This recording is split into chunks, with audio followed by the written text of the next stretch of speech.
যুক্তরাষ্ট্রের শিক্ষা ব্যবস্থা নিয়ে ট্রাম্প প্রশাসনের বড় সিদ্ধান্ত। শিক্ষা বিভাগের ভবিষ্যৎ কি অনিশ্চিত? কংগ্রেস কি অনুমোদন দেবে?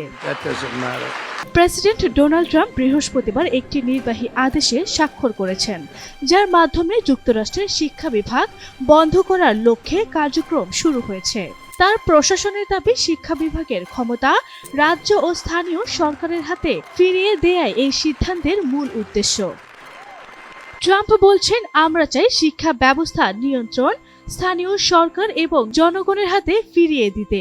কেন্দ্রীয় সরকারের নিয়ন্ত্রণ শিক্ষার মান উন্নয়ন করছে না। যুক্তরাষ্ট্রের শিক্ষা বিভাগ বর্তমানে ৪,৪০০ কর্মী নিয়ে পরিচালিত হচ্ছে, যার বার্ষিক বাজেট $৭৯ বিলিয়ন।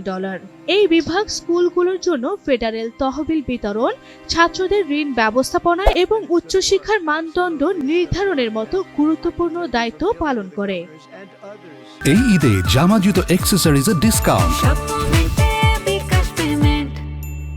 তবে শিক্ষা বিভাগের সম্পূর্ণ বিলুপ্তি কংগ্রেসের অনুমোদন ছাড়া সম্ভব নয়। জনমত জরিপে দেখা গেছে ২/৩ আমেরিকান এই সিদ্ধান্তের বিরোধিতা করছেন। শিক্ষা খাতের এই বিরাট পরিবর্তনের দায়িত্ব দেয়া হয়েছে শিক্ষা সচিব লিন্ডা ম্যাকমোহনকে। তিনি আশ্বস্ত করেছেন, গুরুত্বপূর্ণ কার্যক্রম যেমন ছাত্র ঋণ, পেল গ্রান্ট ও টাইটেল আই তহবিল সংরক্ষিত থাকবে এবং অন্য সংস্থায় স্থানান্তর করা হবে। কিন্তু যত যাই হোক, দেশটির অভিভাবক এমনকি শিক্ষকদের কপালে পড়েছে চিন্তার ভাঁজ। আসলে কি ঘটবে অদূর ভবিষ্যতে?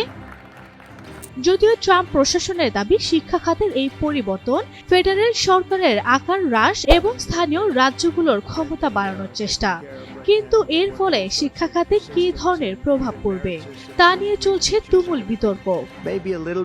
প্রেসিডেন্ট ট্রাম্পের এই পদক্ষেপ কি শিক্ষা মান উন্নয়ন করবে, নাকি এটি শিক্ষার্থীদের জন্য নতুন সংকট তৈরি করবে, তা জানতে এখন সময়ের অপেক্ষা। আরভি ইসলাম হিমু, এনটিভি অনলাইন।